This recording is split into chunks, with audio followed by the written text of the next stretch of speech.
Hi everyone, welcome to Homespun. My name's Josh Yenne. We're doing a video today, basics of pedal steel guitar for guitar players. Okay, so the first thing we're going to go over is how this sucker is tuned. I have a basic E9 tuning here. It's the most common tuning. It's also what's called an Emmons copedant. The tuning on this steel and on most steels is, most beginning steels, is what's called an E9 tuning.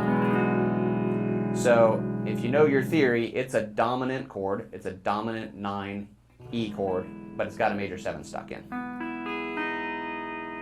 Okay, so this is tuned as a B note down here, a D note, delta, that's our dominant 7. There's our root, E, our 2, our 9, F sharp. Okay, so holding it again, we don't have time to get into too much of it. If you're coming from a slide background already, you'll know that a lot of it has to do with dampening behind the bar. So essentially, you want to have as much meat behind the bar as you possibly can. If we don't have that, we get that sort of sound. When we do, we get this sort of sound. This has nothing to do with, I'm not pushing down on the bar at all. Like, the bar doesn't really get pushed down on. You're just kind of guiding it.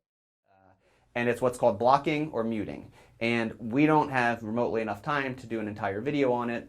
There's lots of resources out there about how to block.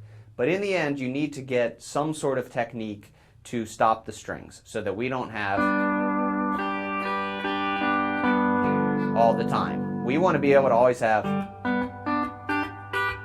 When you're practicing pedal steel, you want to practice everything staccato, meaning you stop the note.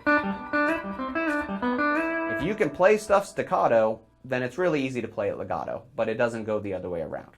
So what we're going to do is we're going to try to keep our good hand position, but these are the string sets, or string grips is what they're usually called, that you want to focus on, and it's all you should focus on right now in regards to the strings. So it's going to be strings 10, 8, and 6.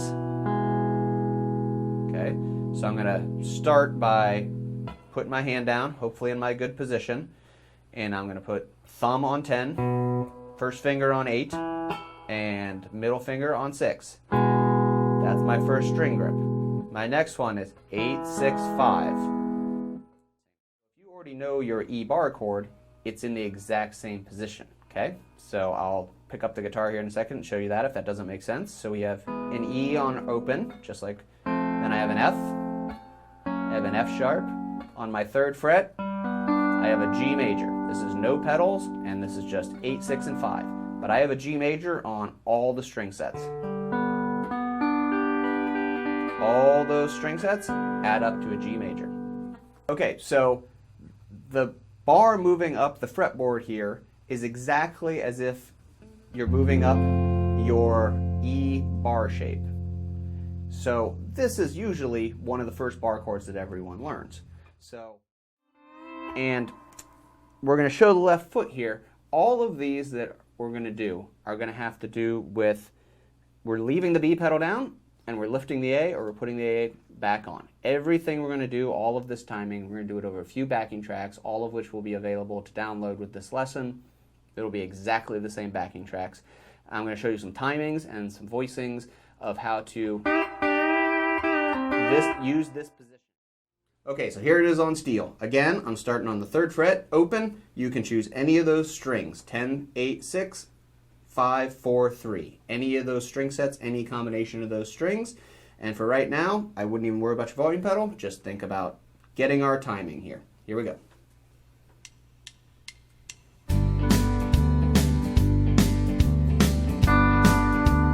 Here goes my 4 chord, A and B down.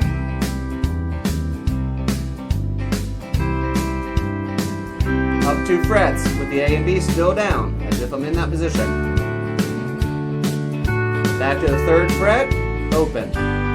Any string sets, or any of the strings in the string sets. Right now we're just thinking, smashing and mashing.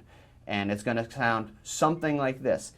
Are you always going to hear the change? No, because if you're on the wrong string and you're playing, you know, if I'm playing this string, and I play my B pedal, nothing happens because it's not affecting that string. Neither is the A. But don't worry about that right now. Just kind of play with your string sets and kind of push some stuff.